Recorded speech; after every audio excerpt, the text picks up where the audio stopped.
ഈ കഴിഞ്ഞ ദിവസം ഒരാൾ എന്നോട് ചോദിച്ചൊരു സംശയമാണ്. അവരുടെ മകൻ 20 വയസ്സേ ഉള്ളൂ. അവൻ ജിമ്മിൽ പോയി വ്യായാമം ചെയ്യുന്നുണ്ട്. അവൻ ചോറ് ഒട്ടും കഴിക്കുന്നില്ല. ചോറ് കഴിച്ചു കഴിഞ്ഞാൽ ശരീരം വണ്ണം കൂടുമെന്നാണ് വിശ്വസിച്ച് ചോറ് കഴിക്കാതെയാണ് പോകുന്നത്. ആ അമ്മ വല്ലാണ്ട് മറിയിലാണ്. യഥാർത്ഥത്തിൽ ശരീരഭാരം കുറയ്ക്കുന്നതിന് ചോറ് പൂർണ്ണമായിട്ട് നിർത്തേണ്ട കാര്യമുണ്ടോ? ഇന്ന് സോഷ്യൽ മീഡിയയിലുള്ള പ്രചരണവും ചോറ് കഴിച്ചു കഴിഞ്ഞാൽ വണ്ണം കൂടുമെന്നുള്ളതാണ്. എന്നാൽ ഇല്ല.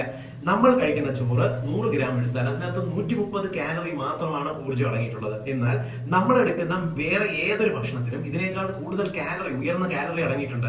അതുമായിട്ട് താരതമ്യപ്പെടുത്തുമ്പോൾ ചോറാണ് നമ്മുടെ ശരീരത്തിന് കൂടുതൽ കംഫർട്ടബിൾ. മാത്രമല്ല, ചോറിനകത്ത് നമ്മുടെ ശരീരത്തിന് ആവശ്യമായിട്ടുള്ള ബി കോംപ്ലക്സ് വൈറ്റമിൻസ് ഒക്കെ ഉണ്ട്. അതുകൊണ്ട് തന്നെ മുടി കൊഴിച്ചിൽ മാറ്റുന്നതിന്, നമ്മുടെ സ്ട്രെസ് കുറയ്ക്കുന്നതിനെല്ലാം തന്നെ ചോറ് അളവ് നമ്മൾ ചെറിയൊരളവ് കഴിക്കണം. എന്നാൽ നമ്മൾ കഴിക്കുന്ന ചോറിന്റെ അളവാണ് പ്രധാനം. ഒരു പാത്രം നിറയെ ചോറ് എടുക്കരുത്. ഒരു പിടി ചോറ് നിങ്ങൾ ഉച്ചയ്ക്ക് കഴിക്കാനായിട്ട് നോക്കുക. എന്നാൽ ഈ അരി ആഹാരം പ്രോസസ് ചെയ്തിട്ടുണ്ടാക്കുന്ന ഫുഡുകളില്ലേ, അപ്പം, ഇടിയപ്പം, പുട്ട്, അതായത് അരി വറുത്ത്